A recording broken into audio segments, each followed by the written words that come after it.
Mukunda jewelleries వారి Mukunda silks ఈ నెల 23న దిల్సుఖ్ నగర్ లో గొప్ప ప్రారంభం. ప్రతి 3000 షాపింగ్ పై 3 గ్రాముల సిల్వర్ కాయిన్ ఫ్రీ. త్వరపడండి, ఈ ఆఫర్ ఈ నెల 23 నుంచి 30 వరకు అన్ని బ్రాంచ్ల్లో వర్తిస్తుంది. ఏపీ సీఎం చంద్రబాబు కడప జిల్లాలో ఈ నెల 19న పర్యటించబోతున్నారు. ఆ రోజు ఆయన అన్నదాత సుఖీభవ పేరుతో రైతుల ఖాతాలో 2వ విడత నిధులు విడుదల చేశారు.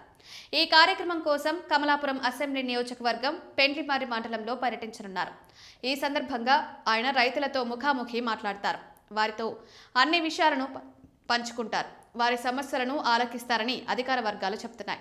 కేంద్రం కూడా కిసాన్ యోజన పథకాన్ని ఇదే సమయంలో విడుదల చేయడంతో కూటమి ప్రభుత్వం ఇదే రోజును ఎంచుకుంది. ఇక అన్నదాత సుఖీభవ పథకం కింద ఏకంగా 46 లక్షల మంది రైతులకు ప్రయోజనం సమకూరనుంది.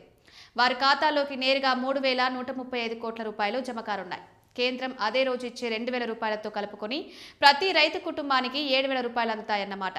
కూటమి ప్రభుత్వం ఏపీలో వ్యవసాయం అభివృద్ధి చేసే విషయం, రైతులకు సాయం చేసే విషయం మీద వారితోనే ముఖ్యమంత్రి చర్చిస్తారంటున్నారు. ప్రభుత్వం ఏమనుకుంటోంది, ఏ విధంగా ఈ రంగాన్ని చూస్తోంది, ఏ మేరకు ముందుకు తీసుకువెళ్లాలనుకుంటుంది వంటి వాటి మీద కూడా రైతులతో ఆలోచనలు పంచుకుంటారని అంటున్నారు. కేవలం ముఖ్యమంత్రి మాత్రమే కాకుండా ప్రతి నియోజకవర్గంలో ఎమ్మెల్యేలు, మంత్రులు, వివిధ స్థాయిల్లోని ప్రజాప్రతినిధులందరూ రైతులకు అన్నదాత సుఖీభవ పథకాన్ని నేరుగా వారి ఖాతాల్లోకి అందజేసే కార్యక్రమంలో పాల్గొంటారు. ఇక రైతులకు ప్రభుత్వం చేసే మేలుని వివరిస్తూనే భవిష్యత్తులో వారికి కూటమి ప్రభుత్వం ఏ విధంగా ప్రయోజనం చేకూరుస్తుందన్నది కూడా తెలియజేస్తారని అంటున్నారు. ఏపీలో కూటమి ప్రభుత్వం ఏమేం చేస్తుంది అన్నది రైతు సేవా కేంద్రాల ద్వారా వివరిస్తారు. దానికోసం 10,000కు పైగా ఉన్న ఈ కేంద్రాల వద్ద ప్రత్యక్ష ప్రసారం చేస్తారంటున్నారు.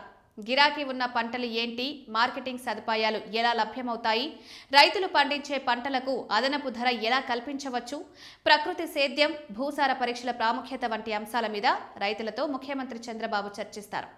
అవన్నీ వారికి అవగాహన కల్పిస్తారంటున్నారు. మొత్తానికి జగన్ సొంత జిల్లాలో ఈ నెల 19న సీఎం నిర్వహించే కార్యక్రమం మీద అందరి దృష్టి ఉంది.